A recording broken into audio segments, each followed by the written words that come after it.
Welcome to the Fintech One-on-One podcast, episode number 325. This is your host, Peter Renton, chairman and co-founder of Lend It Fintech.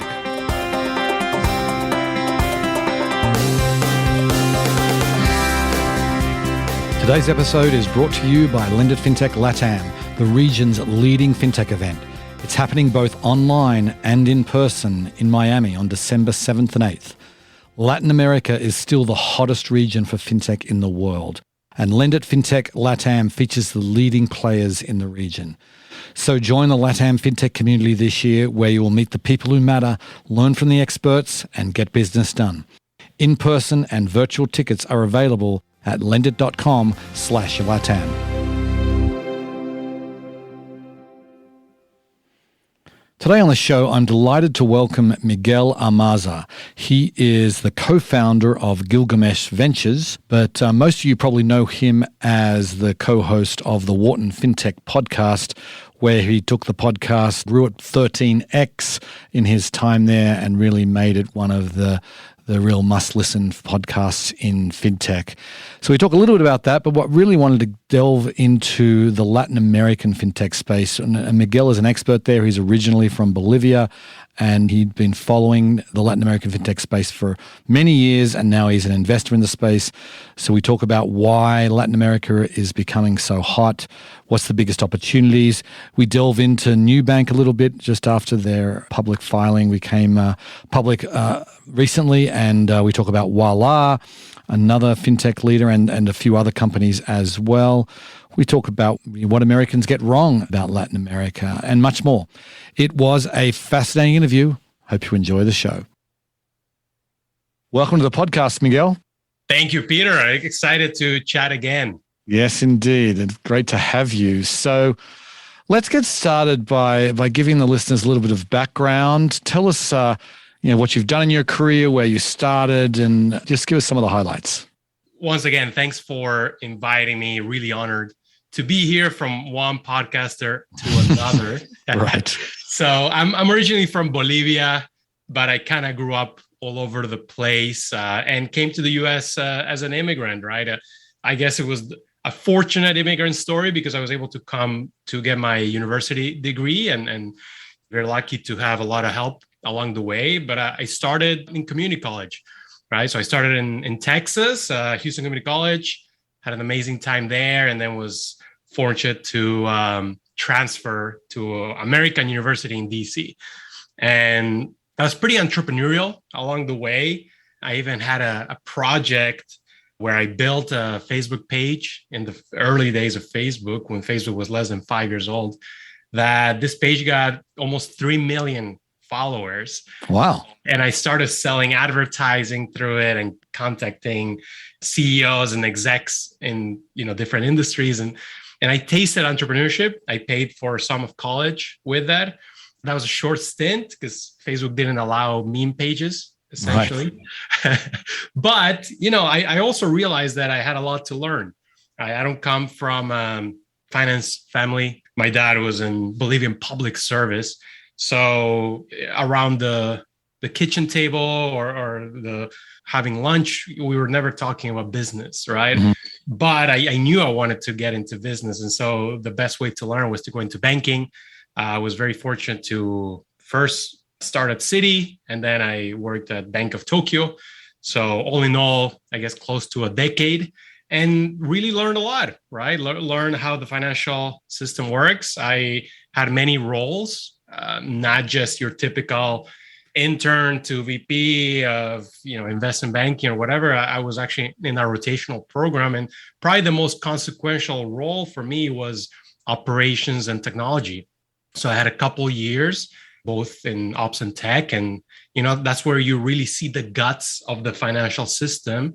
And mind you, this was the US, right? It wasn't Latin America, or it wasn't an emerging market. This was New York City. And even then, I was seeing that the technology was quite old. Right? The organization was a bit disorganized, to say the least. So that's when I started to hear about fintech. And this is maybe 2013, 14. And I started to get very interested. And so I I got into fintech by way of a very small angel investment. And that's how I started learning about the industry. I knew that banking was a stepping stone. And so the next step for me was to find a way to pivot. And one of my dreams was to get an MBA at the best school in the world, and that was Wharton. And I was super fortunate to be accepted there. And that's when I actually pivoted 100% into fintech. Right. So tell us a little bit about that time at Wharton, because Wharton FinTech is a thing, and that's something that predated your time there. And I used to listen to the Wharton FinTech podcast occasionally. But tell us about FinTech at Wharton. Well, I mean, as you will know, Wharton's core and historically, the school has just been probably the strongest school in the world in finance, right? And if you think about the future of finance, of the financial space, that's fintech, right? So it only makes sense that Wharton would be the leader in fintech. Going into Wharton, I didn't really understand that. I knew I wanted to double down on fintech, but it was only after I got accepted that I started kind of exploring what were the resources for fintech. And there were quite a few, and starting with the Wharton FinTech Club, of course, but also sometimes you need to get lucky. And I got lucky that a couple months before I started, Wharton launched the Stevens Center, which is essentially a research center funded, endowed by Ross Stevens, one of our very successful alums. And it's for research of fintech and all encompassing, with a huge focus on digital assets and blockchain, but also, I guess you call it traditional fintech.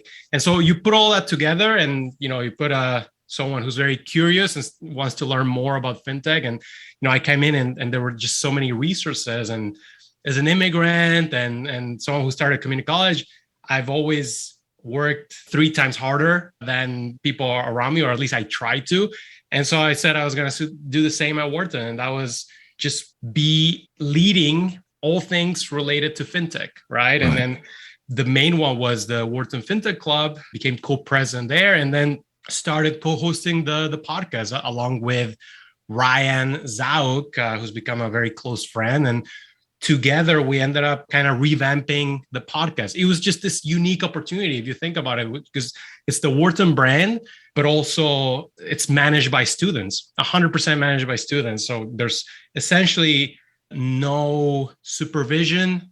There is support, but it's very limited. Right. And so we treated it as our startup. Think of the morning brew, right? Think of or lend it, So that's how we treated it. And we went from publishing a couple episodes a month to publishing 4 times a week. The audience grew 13x to close to 130,000 listens and reads a month. And in the process, absolutely changed my life, because I developed one-on-one relationships with the guests, learned more than I thought I ever could, probably learned more than most of my classes, because I was learning from the source. And it was just this amazing opportunity, but it was obviously a lot of hard work. You're a podcaster, you know how much effort one episode takes, and we were doing 4 a week. Yeah, I can imagine. Yeah. But it was absolutely worth it.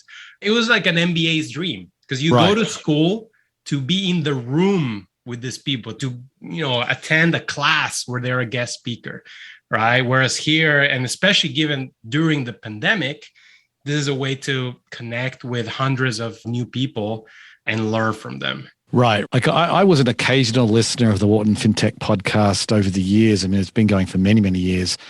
I was always disappointed with it because the audio quality was terrible. The guests were sometimes good. It just felt like a student-run podcast that really didn't pay much attention to quality. And then when you got involved, like you say, it wasn't just the volume, it was the quality of the guests and the quality of the audio recordings are no longer painful to listen to. Kudos to you. You've had some phenomenal guests over the last couple of years. I encourage everybody to go check the back catalogue of the Wharton FinTech podcast, because there really is some pretty amazing things there. Now you have a new podcast, right? You've graduated from Wharton, and we'll get into what you're doing as a full-time gig in a second, but tell us about your new podcast. Yeah, of course. And by the way, shout out to Dan McCauley and Steve Weiser, who were the OGs of Wharton Fintech, who started the club and the podcast, because, I feel that every generation has taken it to the next level. And yeah, so I ended up doing about 140 episodes, but very early on, by episode 5 or 10, I realized that I wanted to continue doing this. It was just this almost calling, like the upside is incredible. You learn so much, you have fun doing it. And so I started preparing for the inevitable transition that happens every year, right? That is the nature of the Wharton Fintech podcast. And I launched a newsletter in July 2020. And in fact, I used my interview with David Velez from Nubank as the starting point. So, you always need some momentum, and his episode definitely had momentum. And so launched Fintech Leaders, my personal newsletter. And, from then on, it was like, okay, let me just write a summary of my interviews and see where this goes and try to capture some of the audience. And it started to grow, and it's both on Substack and LinkedIn. And one episode led to another. And eventually, by the time I graduated, I think I was close to 25,000 subscribers. And today is getting close to 30,000, which is mind blowing. I didn't know there were 30,000 people, interested in fintech, but it's been amazing. And so I've used Fintech Leaders, a newsletter, to launch the podcast, right? Fintech Leaders podcast. It's just a continuation for me to keep having those interesting conversations. It's once a week because it's not my full-time gig, but it does take me about a full day a week, here and there. And I got to control myself because, you get the urge to interview more people. And I'm just calling some of my old guests and getting some new ones.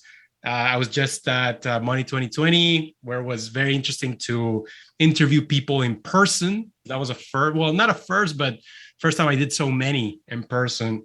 And yeah, it's just to keep educating people about fintech and for all of us to learn together, right? And so first guest was Asaf Wand, founder and CEO of Hippo. Laura Speakerman from Alloy was there. Angela Strange, and then we're a few more, and I'm super excited about the lineup. But again, I'm being really controlled to only do it once a week. Right. I know what you mean. We occasionally are doing twice a week now, and then Todd has his own podcast. We're producing a lot more. There's so many interesting things happening and so many interesting stories to cover. So I get it. So tell us about your real your day job, shall we say, Gilgamesh Ventures. It's tell us the genesis of that and what you guys do. As I mentioned a bit earlier, right? I was working in banking, and I was in the Department of Operations and Technology for a couple of years, and just seeing the need to modernize the financial ecosystem, starting to open my eyes to fintech. And then in parallel, coming from Latin America and also having lived across the world, I grew up living in China, in Russia, all over the place. I always had this urge to kind of be a bridge between, the greatest economy in the world, which is the US, and Latin America and emerging markets. So I did a few projects here and there, but nothing really consequential. And it became evident to me that one of the best ways to be impactful and particularly help entrepreneurs was to be an investor. And with that comes also be a champion for resources, not just capital. And as we all know in our community, there's a lot of capital floating around, right? So It's more about the other resources that you're bringing. So Gilgamesh, it started first with a couple of angel investments, very small ones with my only savings.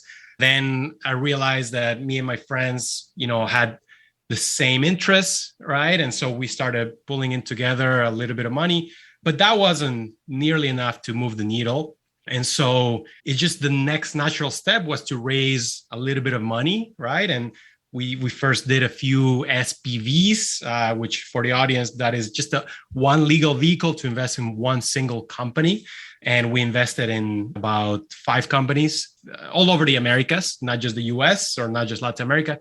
But then, I realized that if I wanted to do this well and invest in the best companies, the companies that I thought were going to be the most consequential fintech companies over the next decades, I was going to have to raise a fund. So my partners and I, we decided to go to work, right? And then at the beginning, you have to plan, and there's a whole subculture of how to do this, how to start a fund.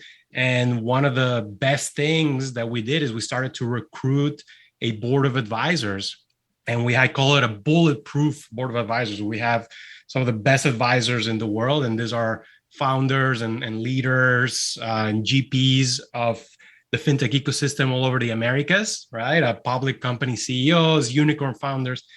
And once we started to bring together this board of advisors, which are essentially our eyes and ears all over the region, we're fortunate to raise some money. And so at this point, we have made, by the time this episode goes live, it's probably going to be close to a dozen investments. So a dozen companies investing in early stage fintech, right? Both in Latin America and the United States, or I guess all over the Americas.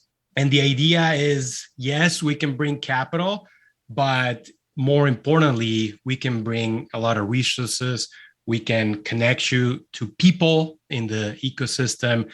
And so far, it's been an amazing ride. It's a dream come true, but it's a hustle, right? Every day, and I call it brick by brick. Every day you lay down a brick, and sometimes it's half a brick. Other days it's 2 bricks.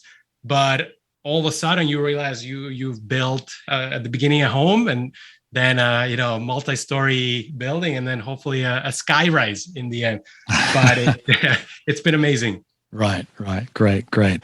I want to actually switch gears a little bit and talk about Latin American fintech in general. I know it's a space you've followed for some time. So what do you think when you're looking at Latin America with your investor hat on and just generally, what's most exciting? Where's the most opportunity, do you think? There's a lot of opportunity all over Latin America, and specifically, obviously, talking about fintech, right?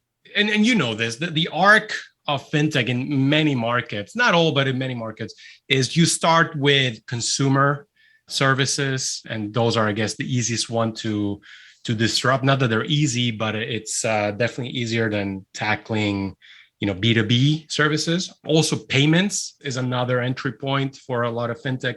And Latin America has been the same, right? So a lot of talk about Nubank these days, and maybe by the time this is published, they will already be public. I feel that consumer has had a good run, and it will continue. There's still a lot of room, particularly for creative solutions for consumers. But now it's time for B2B and infrastructure solutions, right? So I was a banker, corporate banker, covering Latin America, and I remember I would go and visit clients, and I would realize these were the blue chips in Latin America, and everyone was trying to cover them. And then you look at the next tier of companies, which are, multi-million-dollar companies, and almost no one was covering them. So that is the opportunity, and that is what fintech companies are starting to do. I mean, one of them, just as an example, is Zeppelin. They're one of our portfolio companies, and they are providing financial services to SMBs. This is a basic service that you think good companies will get access to, but it's very limited. It's extremely limited. And this is not just Latin America, this is emerging markets. And then it's about modernizing the technology layer, right? And the infrastructure for the financial ecosystem. There are so many services that just cannot be implemented because the infrastructure is not there. Nubank or Guia Bolso that was recently sold, or Klar in Mexico, all these companies, they've had to build their own stack internally, or their tech stack, or most of their technology. And on one end, that's good because you build your moat, but at the same time, it delays your time to market, right? It makes it more expensive and harder. So now we're starting to see fintech as a service solutions, right? Banking as a service, and companies that will allow you to just plug and play, right? And this is very common in the US and becoming even more common, right? In the US. That is only at the beginning in Latin America. So that is for sure something to watch. And then just InsurTech, if I'm not mistaken, across the entire region, there's been, I believe it's only one, maybe two Series B rounds in the InsurTech space. In a region with a population of over 600 million citizens, that is nothing. So, I'm telling you, over the next few years, we're going to see some amazing innovations in the insurance space as well. Right. But the fintech space, it seems, there was a few people that were early from like QED comes to mind. They invested in Nubank very early on. I think it was a Series A. And there's been some others. Andreessen's been down there for a little while, but and obviously SoftBank. But for the longest time, most US VCs ignored Latin America, and now it feels like everyone's jumping on the bandwagon. What do you think changed? Why has Latin America really over the last, I would say, 2 years, why do you think it's suddenly become so hot and is attracting so much investment? Yeah, it's a confluence of reasons for sure. One of those is the talent. So 10 years ago or 5 years ago, top talent in Latin America would try to go to the blue chips, will try to go to banks, large international banks, or consulting companies, right? And entrepreneurship wasn't even an afterthought. So that has changed. In fact, now the best people all over the region, and in fact, the ones who work in New York covering Latin America, they all want to join startups. They all want to start their own companies, right? They see the value because it's just become this very viable path, right? So you've never seen so many talented people flocking to the space, in particular fintech in Latin America. So that's number one. Talent for sure is there. Then obviously capital. So huge shout out to fellow Bolivian Marcelo Claure from SoftBank, who led the initial $5 billion SoftBank Latin America fund, right? That really supercharged the region because for the longest time, you could find early stage investment for the best companies, the best teams. You could find a pre-seed, a seed, maybe a Series A. But there was this sort of a desert, right, at the Series B and C stage. If you got past that, then the rocket internets of the world, they were going to find you. But to get there, there was a lack of capital. So SoftBank comes in, starts to fix that problem. Of course, they can't do everything, but it was an amazing start. And that opened the eyes to a lot of funds, right? And then also the local ecosystem matured significantly.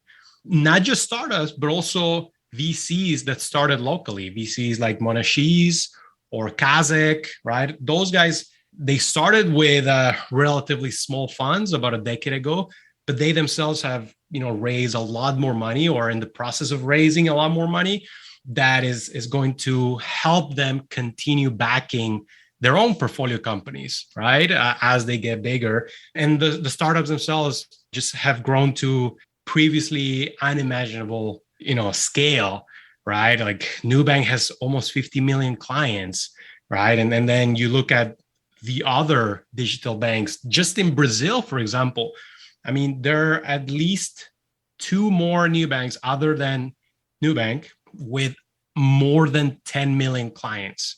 I believe one of them is C6 and the other one is Neon. And so just all areas of fintech are maturing and these companies have amazing unit economics, right? So put all that together, the ecosystem is just thriving, right? Well, there's one more aspect, and the fact that the US ecosystem has gotten so much more competitive than it was before.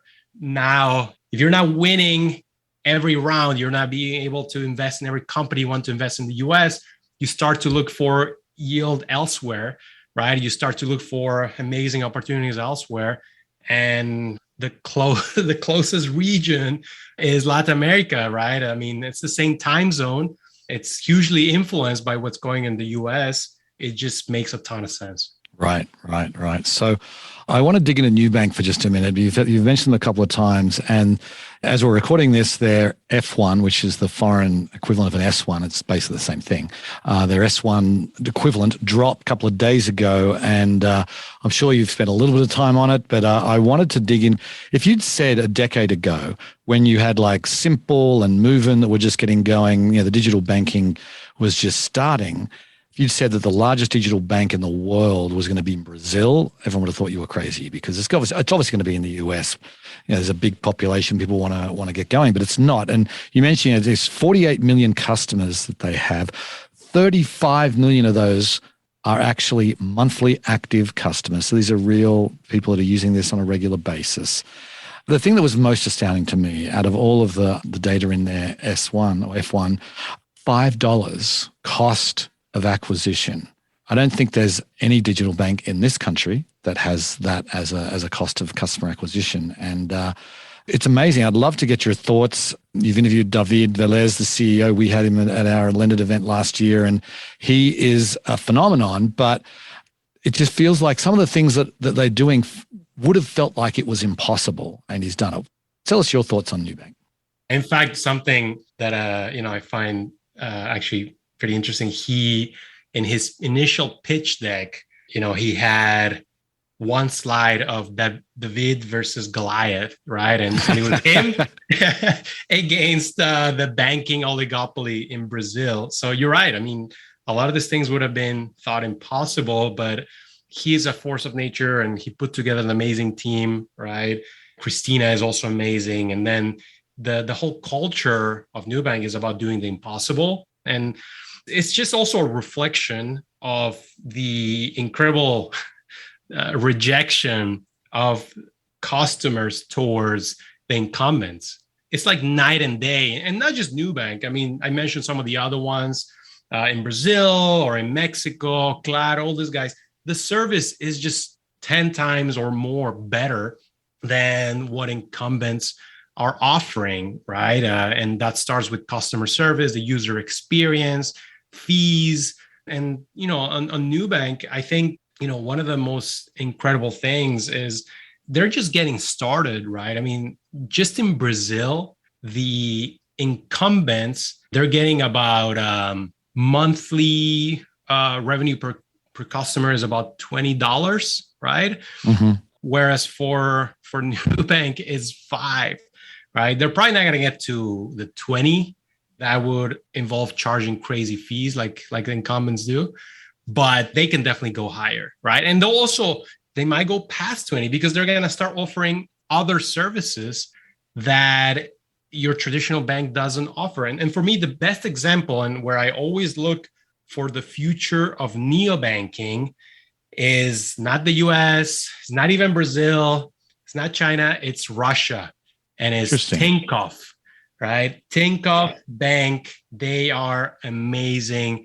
And I don't know what Nubank is saying internally, but I can guarantee you that they're paying very close attention to what Tinkoff is doing, because they've created a financial ecosystem where it's very similar. They started with a credit card, but then they've expanded to just so much more, right? And now you can book your tickets, you can book your cinema tickets, and you can just perform so many services on your financial super app that you probably even forget that they are a bank, right? And I see Nubank going the same way. And by the way, not just Nubank, other consumer fintechs all over the world, they're starting to realize that, since you have the attention of your clients and they like you, if you have a good NPS score, then you can probably start offering other things, and you probably need it for your economics to make sense. I think we're going to start seeing more and more financial super apps across the Americas. Right. That makes sense. And I feel like what Nubank is doing, they're getting the massive customers and they're breaking the oligopolies, right, of the large banks. Not like the US where, there's thousands of banks. They have, it seems like in most countries in Latin America, have a small number of very large banks. Yeah. Depending on the economy in the country, it's going to be between 70 to 80, even 90% controlled by 5 or 6 banks, right?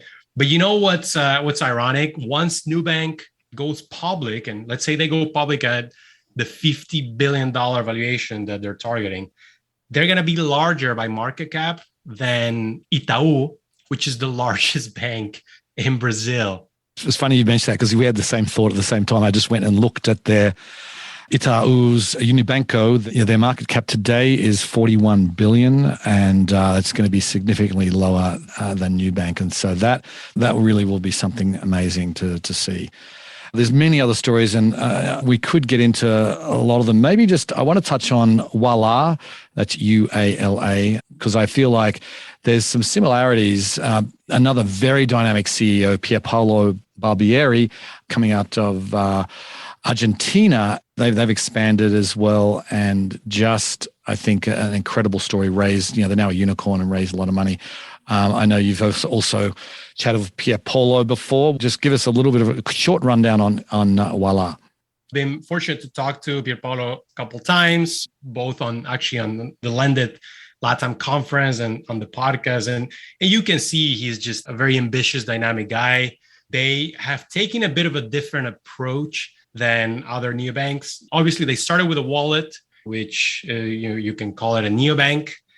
In Argentina, they've expanded to Mexico. But in Argentina, they've expanded to point of sale merchant services. So think of it like Square, right? Mm-hmm. And they're also starting to offer Stripe-like services, right? So they are expanding in a bit of a different direction, probably more fitting for their market, with their main market, which is Argentina. But still, there's a lot of runway ahead for them. And on Uala, I think what's important here is it's the same story, right? They are also disrupting a market, a very chaotic market, which is the Argentinian one. It's a similar story as the rest of the region, right? An oligopoly that hasn't been challenged in a long time. And now here comes a company with a very dynamic team, right? So I'm super excited to see where they're going to go. Yeah. What does Uala mean? What does it translate as in English?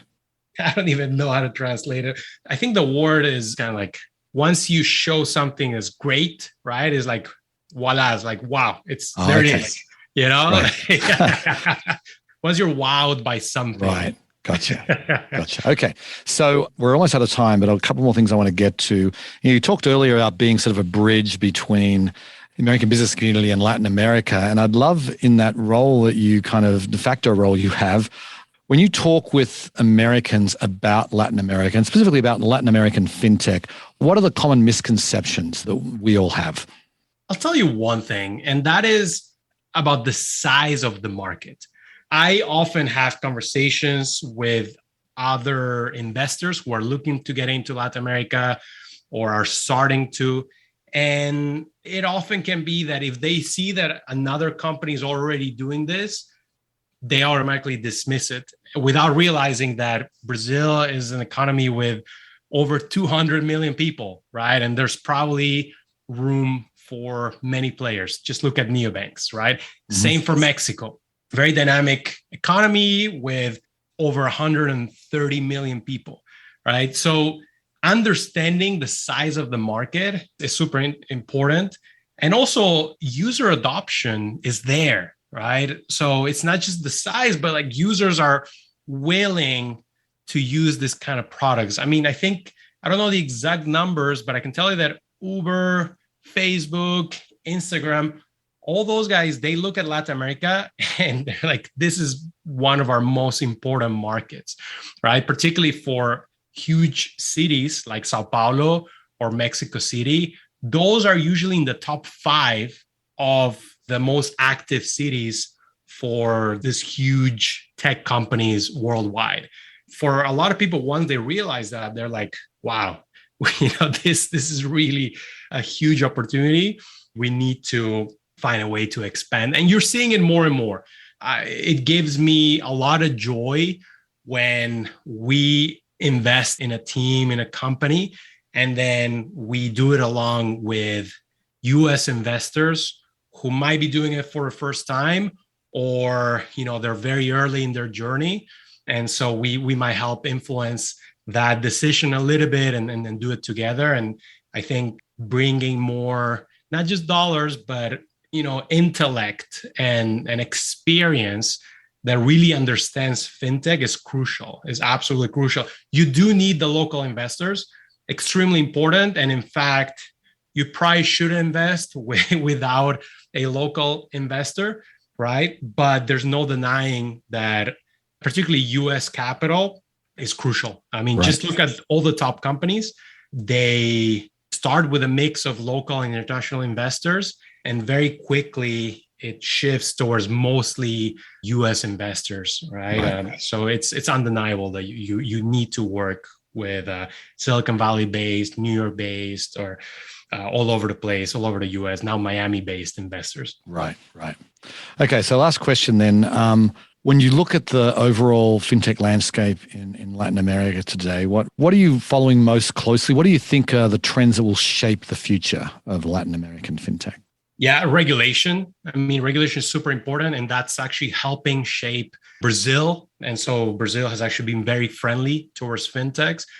Mexico has passed also good pieces of regulation, and now Chile is preparing one that might be actually pretty consequential. And so I think regulation is going to be super important because it's going to establish the rules of the road, and maybe not everyone's going to like it, but at least the rules are going to be there, right? So you're going to know what game you're playing.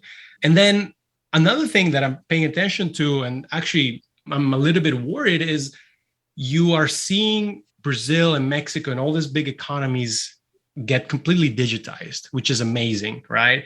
But then the smaller economies, right, there's no real incentive for companies or venture capital funds to invest time and resources there because it's a very small market, right? So I hope that this changes and eventually we see small economies like Uruguay, like Bolivia, right? And I guess all over Central America as well, get the same fintech and digital services. And it's going to take not many companies in each economy, but it's going to take one big regional approach, right? So I'm really hoping to see more cross LATAM fintechs. Right. Well, personally, I think that's probably inevitable in the long run anyway, but we'll have to leave it there. Miguel, great chatting with you as always. Thank you very much for coming on the show. Thank you, Peter. It was my honor. Okay. See ya. Now, it's been fascinating for me to watch the growth of Latin American fintech. We've had some fintech companies coming to the US, coming to our US events really almost from day one. We've had several of them speak about Latin America, but it's really the last couple of years. And we started our first event in 2019 in Miami for Latin American fintech. And since then, we have seen it explode, where there was maybe one or two unicorns. Now there's a dozen or more, and new ones coming, it seems like almost every month. And the space is growing for a reason. Miguel sort of touched on it, but I feel like the consumers in Latin America have been so badly underserved. There is a hunger. There is a desire for better financial services. It's what's behind new banks' extraordinary growth, is that if the incumbent banks in Brazil were doing a great job, it would have been impossible for Nubank to grow like they did. But the fact is that people are flocking to them because it's just so much better, as Miguel says, like 10x better. And that's what you need. I think that's what fintech is bringing to the region, a 10x better experience for consumers and small businesses. And it's really been something fascinating to watch. Anyway, on that note, I will sign off. I very much appreciate you listening, and I'll catch you next time. Bye. Today's episode was brought to you by Lend It Fintech LATAM, the region's leading fintech event. It's happening both online and in person in Miami on December 7th and 8th. Latin America is still the hottest region for fintech in the world, and Lend It Fintech LATAM features the leading players in the region. So join the LATAM fintech community this year, where you will meet the people who matter, learn from the experts, and get business done. In-person and virtual tickets are available at lendit.com/LATAM.